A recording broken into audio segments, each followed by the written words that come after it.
क्या कर दिया? कुछ किया था हमने बेटा? देखिएगा चेन्नई में काम करता था।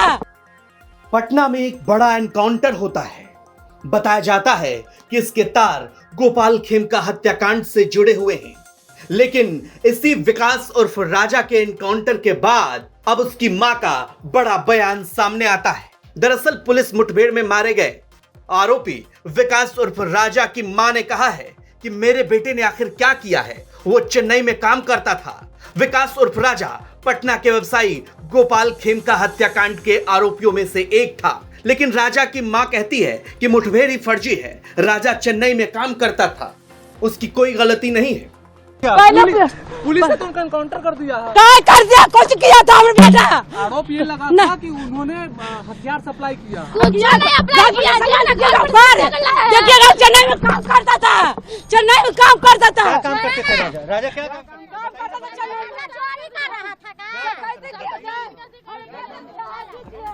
अब आपको वो जगह दिखाते हैं जहां पर राजा का पुलिस ने एनकाउंटर किया। राजा पर आरोप था कि उसने शूटर को हथियार उपलब्ध कराया था।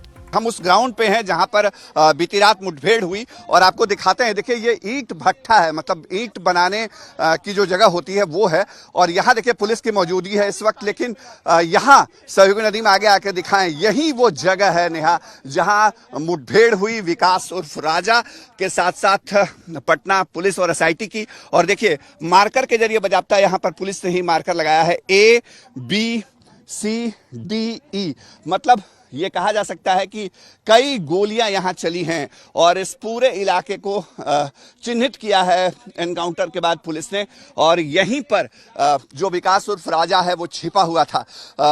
आपको थोड़ा सा दिखाते हैं, दर्शकों को बताते हैं दरअसल ये इलाका है किस तरह का। देखिए ये ईंट भट्टे की चिमनी है और पीछे की तरफ आबादी है, लेकिन दूसरी तरफ, मतलब हमारे कैमरे से अगर हम दूसरी तरफ नदीम को बताने के लिए कहें, ये दूसरी तरफ गंगा का किनारा है। लेकिन ये चिमनी जो है ईंट की भट्टे की, ये बारिश के दिनों में बंद हो जाती है। यहाँ प्रोडक्शन इस वक्त नहीं हो रहा था। अमूमन जब प्रोडक्शन होता है तो यहाँ मजदूर रहते हैं और यहाँ पर काफ़ी चहल पहल रहती है रात के वक्त तक। लेकिन बारिश के मौसम में मानसून आने के बाद ईंट भट्टे उद्योग पर रोक लग जाती है और यही वजह थी कि ये सुनसान इलाके को, इस ईंट भट्टे को चुना विकास ने छिपने के लिए, राजा ने छिपने के लिए। हालांकि उमेश की गिरफ्तारी हो गई थी। उमेश को लेकर के एसआईटी की टीम लगातार छापेमारी कर रही थी उसकी निशानदेही पे, अलग अलग जगहों पे। रात 12 बजे उदयगिरी अपार्टमेंट भी पहुंची थी पुलिस और एसआईटी। और उसके बाद संभव है कि विकास उर्फ राजा के बारे में जानकारी मिली हो। और जो हमारी जानकारी, हम तक जो जानकारी मिली है नेहा, इस जगह पर आकर के पटना पुलिस ने विकास को मैसेज देने की कोशिश की कि आप सरेंडर कर दीजिए, लेकिन सामने से फायरिंग हुई और नतीजा ये हुआ कि विकास उर्फ राजा को गोलियां लगी पुलिस के एनकाउंटर में। और ये पूरा इलाका है किस तरह का, थोड़ा आगे चल के दिखाते हैं आपको। इस ईंट भट्टे से सटा हुआ ये सामने देखिए, सामने गंगा जेपी पथ है। बहरहाल इस घटना में अब और भी तार जुड़ने की संभावना है।